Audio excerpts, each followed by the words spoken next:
Olá, queridos amigos e amigas da fé, que é com imensa alegria que estamos aqui novamente para trazer mais uma interpretação sobre os capítulos do Evangelho segundo o Espiritismo. E como sempre fazemos nas nossas participações, iniciamos e encerramos as atividades com uma prece. Assim, convido a todos a fechar os olhos, a respirar de forma profunda, calma, buscando tranquilizar os nossos corações e, sobretudo, direcionar os nossos pensamentos ao nosso Pai Criador. Pai de infinito amor, de infinita bondade, de infinita misericórdia, Jesus, nosso Mestre, exemplo de amor e conselheiro de todas as horas, irmão José, mentor espiritual desta casa, que tanto nos auxilia, permitindo a troca de amor e caridade, amado irmão Ramatiz, irmão Bezerra de Menezes, todas as falanges do bem estão sempre em nosso auxílio. Agradecemos a todos, mas sobretudo a Ti, Pai, por nos permitir esta grande oportunidade de estudar sobre as Suas leis, sobre as obras de Jesus, nosso maior educador, tantos ensinamentos. Rogamos, Pai, luz e proteção para esta jornada.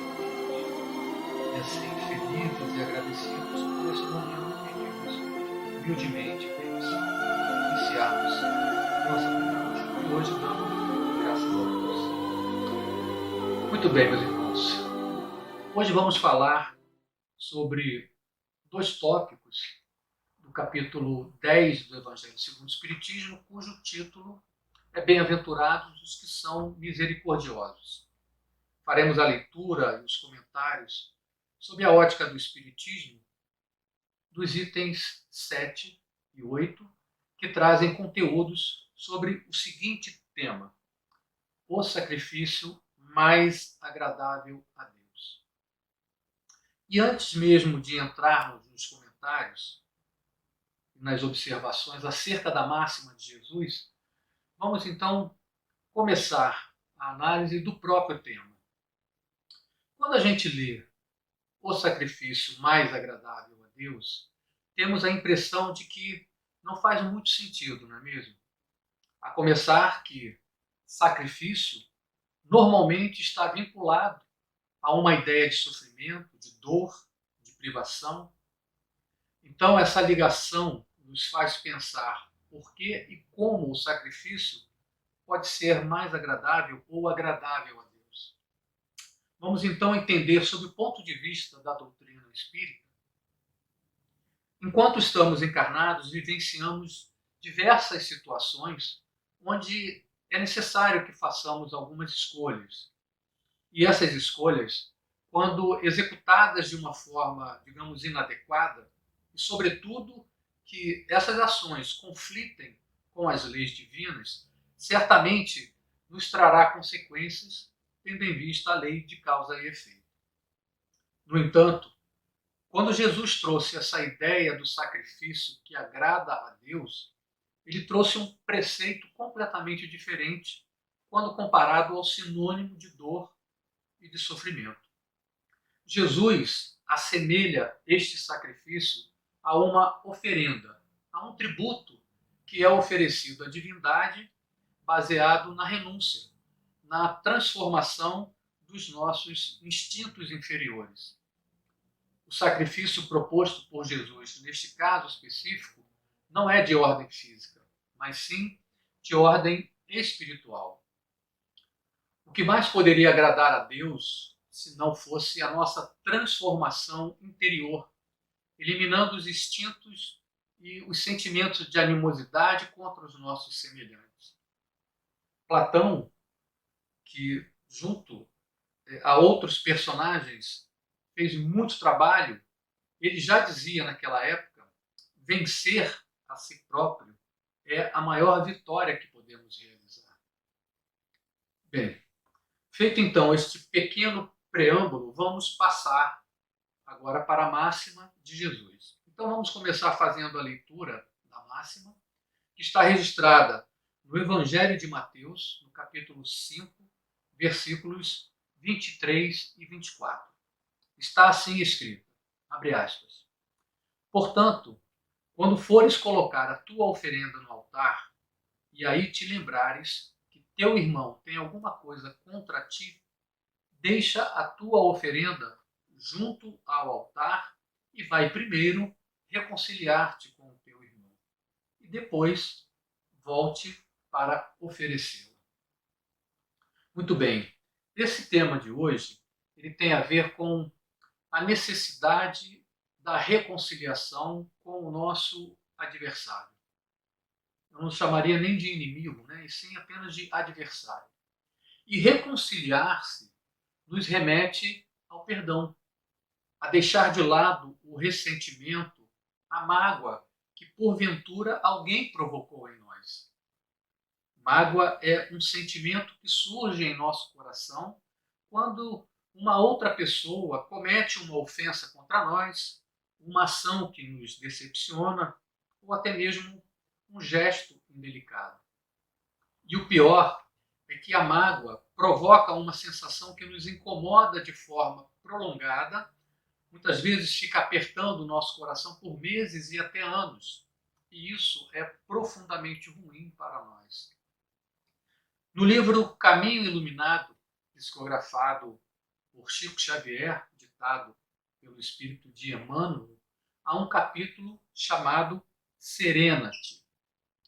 Na narrativa, Emmanuel aborda diversas situações do cotidiano que atormentam o ser humano, como, por exemplo, a impaciência, a dificuldade, o desengano, entre várias outras. E ele se refere à mágoa da seguinte forma: como um peso inútil, do qual precisamos nos libertar. Se analisarmos apenas a nossa atual encarnação, vamos observar que já temos tantas outras dificuldades, tantos problemas a serem resolvidos, tantos obstáculos, sejam eles de ordem pessoal, de ordem profissional, e a gente não percebe que estes sentimentos tornam ainda mais difícil a nossa jornada. Além disso, esses pesos inúteis, como bem classificou Emmanuel, conseguem nos enfraquecer. São capazes de minar as nossas energias, fazendo com que nos tornemos mais suscetíveis às doenças do corpo e, ainda pior, abrindo portas para que os ataques de espíritos ainda inferiores possam acontecer. Portanto, fazendo uma análise da mensagem de Jesus, aliás, que Jesus trouxe para a humanidade, sobretudo com base na visão da doutrina espírita, necessário se faz que acordemos para a importância de eliminarmos a mágoa e o ressentimento em nós, sob pena de não conseguirmos evoluir de maneira saudável. E como conseguiremos eliminar estes sentimentos de mágoa e ressentimento tão nocivos a nós? Através do perdão, da reconciliação com o nosso desafeto. E diferentemente de um remédio, de um antibiótico, que precisa ser receitado por um período ali determinado, Jesus recomendou que essa dosagem do perdão, da amorosidade, não tenha limites. Por isso, quando Pedro perguntou a Jesus se ele deveria perdoar até 7 vezes o seu adversário, Jesus lhe respondeu: eu digo a você, não 7, mas 70 vezes 7, como ficou registrado no Evangelho de Mateus, no capítulo 18, versículos 21 e 22. Ora, se para nós ainda é difícil perdoar alguém que nos atinge de alguma forma, que nos fere e que muitas vezes não tem uma ação, assim, uma razão justificável, imagine perdoar indefinidamente, ou, como diz no Evangelho, 70 vezes 7. Bom, e quais seriam as razões que nos levam a ter tanta dificuldade para perdoarmos os nossos semelhantes de forma rápida, ali quase que de imediato, quando somos, de certa forma, agredidos? Porque precisamos ainda, certamente, de um tempo para digerir a situação que estamos vivenciando, num conflito constante entre permitir que os instintos da reação sejam ativados ou buscar a compreensão das razões que fizeram aquela outra pessoa a tomar a atitude que tomou conosco. Isso é uma luta intensa e incessante sempre. O perdão ainda não é um sentimento que vibra em nossos corações, assim como outros sentimentos virtuosos. E essa questão de perdoar ainda causa certa confusão para algumas pessoas, independentemente até mesmo do nível de conhecimento, do seu nível intelectual. É muito comum o ser humano pensar que quando estamos perdoando, estamos ao mesmo tempo concordando com aquilo que a pessoa fez contra nós. Mas isso, em absoluto, né, não faz absolutamente nenhum sentido. Nós não estamos concordando ou até mesmo estamos aprovando a atitude daquela pessoa que cometeu, seja a indelicadeza ou a ofensa para conosco. O ofendido não deve reagir, deve simplesmente esquecer aquele episódio e, sobretudo, não guardar rancor. O processo do perdão traz para nós a oportunidade de nos libertarmos da corrente que nos prende à mágoa e ao ressentimento. Não deve interessar a nós se aquela pessoa que agiu de forma inadequada contra nós irá efetivamente cumprir ou pagar pelas consequências dos seus atos. Não seremos nós que faremos o julgamento e tampouco iremos definir as consequências, as penas que ela deverá cumprir, ou se simplesmente ela será absolvida. Isso não importa absolutamente em nada para nós. No momento certo, o ajuste de conta se dará, seja dele ou dela, com a sua própria consciência, ou seja dele ou dela com a justiça divina. O mais importante para nós é não permanecermos presos ao sentimento nocivo, ao ressentimento, ou seja, ficarmos ali ressentindo aquilo que aquela pessoa nos causou. Ao contrário, desde que possível, e até mesmo de acordo com a maturidade espiritual já atingida por nós, possamos fazê-lo refletir sobre os seus atos, de maneira que isso o faça perceber, através da empatia, quem sabe, o erro que ele cometeu. Se o perdão é o primeiro passo para a reconciliação, podemos dizer que a reconciliação é a pavimentação de uma estrada que vai tornar a nossa viagem, o nosso futuro mais confortável. Fazendo aqui uma analogia, né? Uma viagem de carro ela fica muito mais suave, muito mais tranquila, leve, quando a estrada é boa, quando a gente fala que pô, essa estrada parece um tapete. No sentido contrário, viajar numa estrada de terra, cheia de buracos, ondulações, sem sinalização, tende a nos deixar mais cansados e também tensos. Quando nós nos reconciliamos, reduzimos as possibilidades de termos que enfrentar a cobrança dos nossos desafetos, seja no plano terreno ou mesmo no plano espiritual. O perdão, ele tem a força de eliminar esses conflitos futuros. O perdão, podemos dizer que é um mecanismo imprescindível para a nossa evolução. E ele vai, de alguma forma, se destacar como uma ferramenta importantíssima na execução das leis divinas, sobretudo quando estamos atuando no papel de seguidores em obediência a essas leis. Tomando como exemplo a lei da reencarnação, onde, pela misericórdia divina, temos a oportunidade de resgatar os erros cometidos do passado, o perdão ele entra como o fiel da balança, equilibrando os lados do amor e do ódio. Sem o perdão, e por consequência, sem a reconciliação, estamos sujeitos a carregar por longo tempo as pendências não resolvidas com os nossos irmãos de caminhada. não perdoando ou também não sendo perdoado, as chances de termos que reencontrar os nossos adversários, os inimigos, os desafetos, seja lá como queiramos denominar, eles surgem com toda a naturalidade, assim como abrimos os olhos quando acordamos. E recordando o que falei há pouco sobre a balança entre o amor e o ódio, encontramos facilmente na literatura espírita essa afirmativa. Aliás, podemos tomar como exemplo o que o ilustre palestrante Divaldo Franco já mencionou oportunamente, que o ódio é o amor que está doente.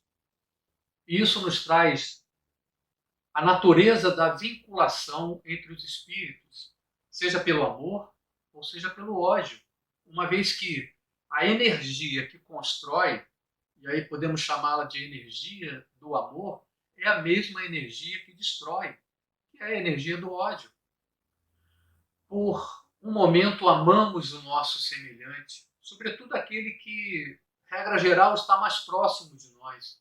Mas basta que ocorra uma pequena desavença, um ato pequeno ali, um atrito, por menor que seja, e esse amor termina por se transformar num sentimento nocivo que vai evoluindo até tornar-se numa força negativa, descontrolada e descompensada. E nesse prisma, observando as etapas de amor e ódio, vemos que o vínculo entre os espíritos existe e persistirá. Ninguém acorda, por exemplo, um dia qualquer e decide não gostar de alguém. Essa mudança, ela ocorre por conta de algo que aconteceu e que o resultado não foi tão agradável assim para nós. E se não houver o equilíbrio, ou seja, se não houver o perdão, a sabedoria divina programa uma reaproximação para que aquela desavença seja eliminada e a convivência entre esses semelhantes seja pacificada de novo.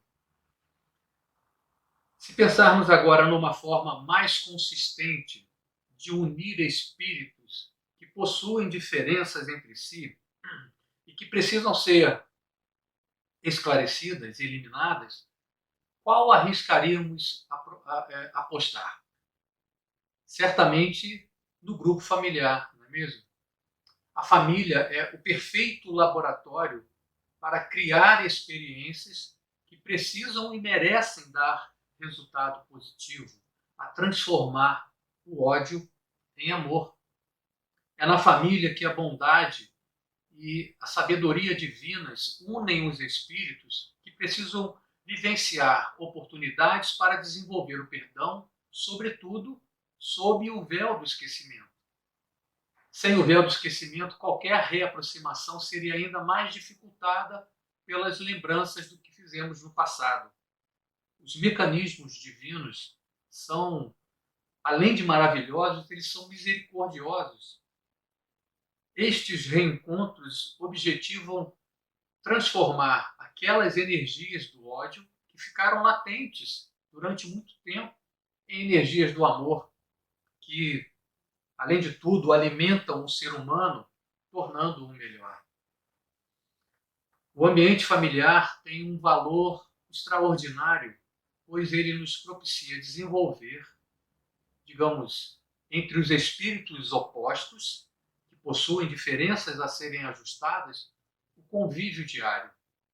E essa experiência do cotidiano, diria, pode até provocar, no primeiro momento, aquela sensação de que, caramba, é necessário aturar uns aos outros. Afinal, são todos da mesma família.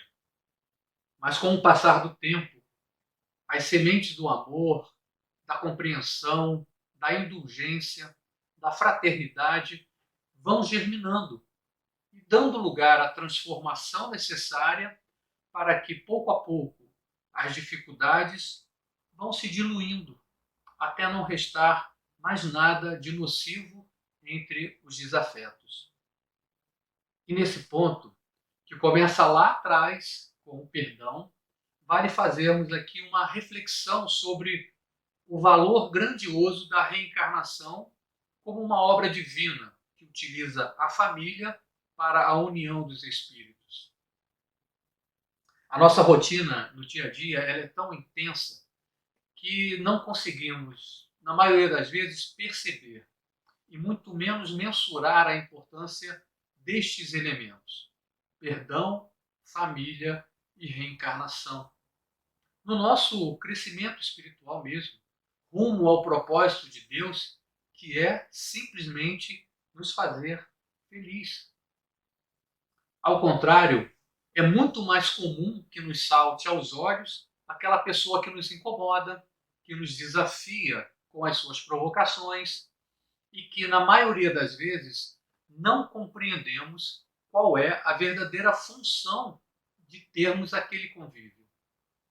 E isso não acontece apenas no ambiente familiar, onde claramente, é bem possível, fica mais fácil identificar. Mas certamente isso ocorre no convívio das amizades, nos grupos de trabalho, nos grupos de estudo, enfim, todos os grupos dos quais estamos vivenciando o dia a dia. Dificilmente vamos percorrer a nossa jornada sem esbarrar em pessoas ou em espíritos com os quais não simpatizamos e que nos trazem algum desconforto, algum incômodo. Quando é possível simplesmente ignorar e se afastar destas pessoas, assim fazemos. Mas isso não resolve o problema. Ao contrário, perdemos neste momento a grande oportunidade de tentar compreender as razões dessa aproximação, desse encontro ou reencontro, e certamente a chance de aplicar o que o Mestre Jesus nos ensina através do Evangelho. Pode ser apenas a paciência que devemos ter com aquela pessoa, pode ser a humildade que precisamos pôr em prática, pode ser a amorosidade, a bondade e tantas outras boas ações vinculadas ao bem proceder. E se é esse o nosso dever, de ter um olhar do próximo sob esse aspecto, sobretudo aquele com o qual convivemos com certa dificuldade, o contrário também acontece. Assim como temos essa percepção e sentimentos por algumas pessoas, por alguns espíritos, é certo que outras pessoas também nos enxergam dessa forma. Com a mais pura certeza, incomodamos e levamos certo desconforto para pessoas do nosso relacionamento. Seja ele já, como disse, familiar, de trabalho, de estudo e por aí vai. Portanto, o ensinamento de Jesus vai ter sempre o mesmo sentido para todos os seres humanos, amando o próximo como a si mesmo. E no momento em que estabelecemos conosco o compromisso de conhecer e compreender que precisamos adotar essas medidas que o Evangelho de Jesus nos oferta, a gente consegue ampliar a nossa consciência divina. E isso nos permite absorver com mais clareza aquilo do que sentimos falta. Muito bem. Mesmo que a gente já tenha avançado bastante no tema, eu creio que a gente conseguiu abordar aqui toda a questão do perdão, da reconciliação. Eu acho assim importante trazer o contexto do momento em que Jesus pronunciou essa máxima, sobretudo entendendo que ele nos trouxe um grande desafio. Vamos então refletir sobre o que Jesus quis efetivamente dizer quando falou esta máxima. Então vamos reler. Portanto, quando fores colocar a tua oferenda no altar, e aí te lembrares que teu irmão tem alguma coisa contra ti, deixa a tua oferenda junto ao altar e vai, primeiro, reconciliar-te com o teu irmão, e depois volte para oferecê-la. Jesus dirigiu suas palavras, naquele momento, principalmente para os religiosos. Naquela época em que permaneceu encarnado, os religiosos eles praticamente dominavam as sociedades. Aliás, cabe destacar, inclusive, que os principais ofensores, os principais obstáculos que Jesus teve que enfrentar durante sua encarnação foram exatamente esses religiosos, e não as autoridades romanas, né? Os soldados romanos. E embora a advertência feita por Jesus tenha o objetivo de alertar a todos, aquele grupo, digamos, eclesiástico, que tanto dificultou as suas pregações, certamente entendeu o recado. E qual é a explicação disso? Porque Jesus dirigiu a sua máxima aos homens que conduziam, naquela época, as religiões. Vamos entender que, tradicionalmente, os religiosos eles sempre tiveram a grande preocupação de criar as suas práticas exteriores, os seus rituais, as suas formas de adoração, de cultuar o seu Deus, a sua divindade. E, em consequência disto, deram muito mais importância à religião que instituíram em detrimento da religiosidade, fazendo com que o simples cumprimento das práticas ritualísticas fosse suficiente para que a conexão entre criatura e criador fosse feita. Para eles, bastavam que os homens cumprissem os seus cultos sem que fosse necessário praticar as questões morais, que naquele momento Jesus ensinava, como, por exemplo, a misericórdia, o perdão, a indulgência, tudo aquilo que tem ligação direta com a reconciliação. Vale destacar ainda que o povo daquela época tinha o costume de levar as suas oferendas ao templo e colocá-las sobre o altar. E a gente ainda, até mesmo nos dias atuais, a gente ainda consegue perceber que existem algumas religiões que mantêm esse ritual. E essas oferendas eram, e ainda são, de formas diversas, né? Recursos financeiros, alimentos, objetos de valor ou não, e até mesmo o sacrifício de alguns animais.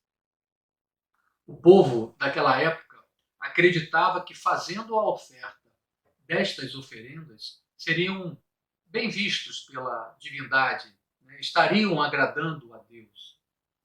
Na realidade, os religiosos é que provavelmente conseguiam acumular as oferendas recebidas e dar a destinação mais adequada conforme os seus próprios interesses. E foi exatamente essa prática que Jesus, de certa forma, condenou. Ou seja, de que vale deixar as suas oferendas no altar se a sua relação com o próximo está afetada pela falta de perdão, pela ausência de amor. Ampliando a metáfora utilizada por Jesus naquela época, para a nossa atual realidade, faz-nos refletir a simples prática da religião, quando na verdade deveria ser sim a simples prática da religiosidade. E esse é o desafio entre o interior versus o exterior. Então vamos analisar de que adianta nos comprometermos em atuar como meros participantes de cultos, rituais, seja na igreja, nos templos ou mesmo nos centros espíritas. De que adianta estarmos presentes 3, 4, 5 vezes por semana no local destinado à nossa religião, se em nosso íntimo, onde está a essência divina, alimentamos os sentimentos mais nocivos, como o ódio, o rancor e o ressentimento. Fazendo uma análise um pouco mais profunda, podemos dizer que o ensinamento de Jesus provoca, de certa forma, a comparação entre o homem que leva ao altar um animal morto como oferenda e um outro homem que se volta para dentro de si próprio com o objetivo de tirar do seu altar sagrado, que está no seu coração, os instintos da animalidade que ainda existem em nós. Se o coração do homem ainda estiver cheio de raiva, mágoa, indignação, cólera e outros sentimentos de natureza negativa, cuja origem se concentra nos instintos inferiores, como poderá o mesmo homem ofertar as coisas valiosas do bem?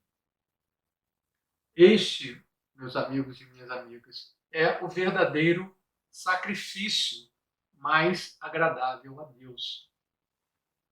Isso nos mostra um outro lado também da realidade, ratificando aquilo que a doutrina espírita nos mostra em sua literatura, que é a independência do homem em relação às exigências de ter que buscar um local sagrado, um templo, um centro, uma igreja, seja o ambiente que ele procura, não importa, para que ele possa estar fazendo a sua conexão com Deus.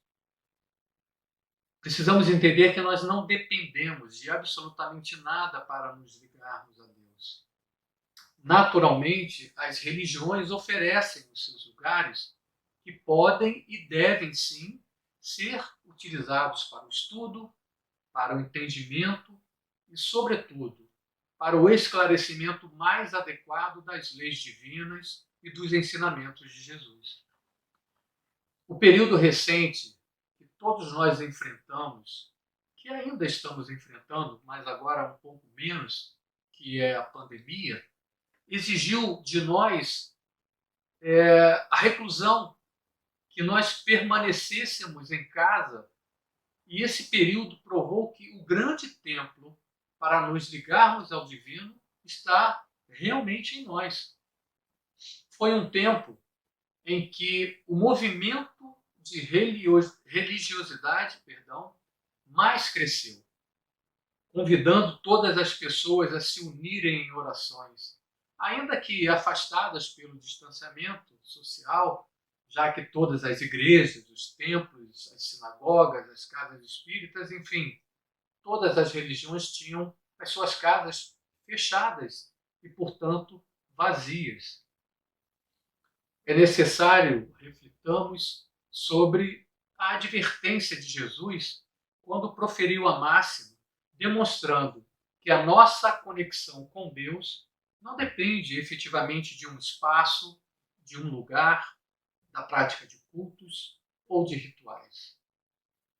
Que o sacrifício que mais agrada a Deus é o nosso esforço diário e constante em buscarmos a nossa reforma interior, transformando nossas imperfeições em sementes de virtudes, que pela ampliação da nossa consciência divina germinarão e produzirão bons frutos.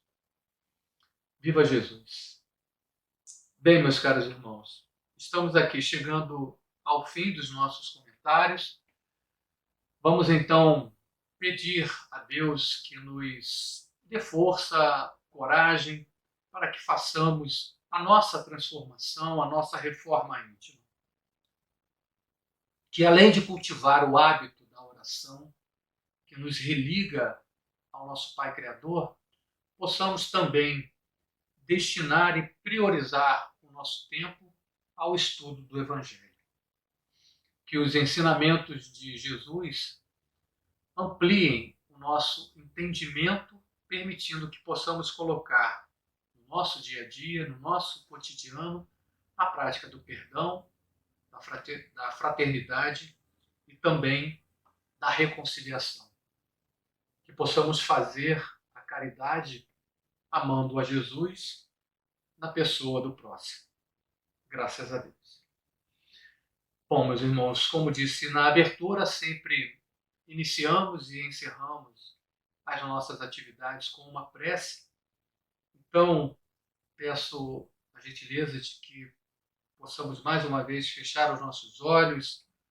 Vamos mentalizar os bálsamos de luz, os bálsamos de amor, que a espiritualidade amiga, os espíritos benfeitores, estarão jorrando sobre nós enquanto oramos, pedindo que estes bálsamos sejam também jorrados sobre toda a humanidade que tanto necessita. Pai de infinito amor, de infinita bondade, de infinita justiça. Amado Mestre Jesus, nosso irmão maior, governador do nosso planeta, queridos espíritos superiores, amados falanges, que estão sempre em nosso auxílio. Todos nós juntos louvando a Ti, Criador, agradecemos por nossa vida, por nossa harmonia, por toda a energia positiva que recebemos, mas sobretudo, Pai, por nossa saúde física, mental e espiritual. E rogamos, Pai, que todas essas bênçãos se multipliquem e sejam levadas até os nossos irmãos que estão enfrentando seus problemas, as suas necessidades. E assim, felizes e agradecidos, pedimos a todos, sobretudo, permissão para encerrarmos os hoje, dando todos juntos. Graças a Deus. Caros irmãos, chegamos então ao fim desta apresentação. Agradeço a todos pelo carinho, pela paciência e pelo tempo que vocês dedicaram aqui a nos receber. E esperamos contar com vocês no nosso próximo encontro. Fiquem todos com a paz de Jesus em seus corações. Graças a Deus e até breve.